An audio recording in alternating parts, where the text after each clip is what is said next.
بسم الله الرحمن الرحيم. النهاردة يوم الأربع الموافق 12 يناير سنة 2011.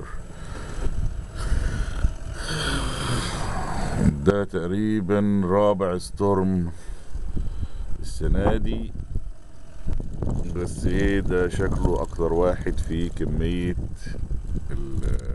الجليد ولسه بينزل اهو.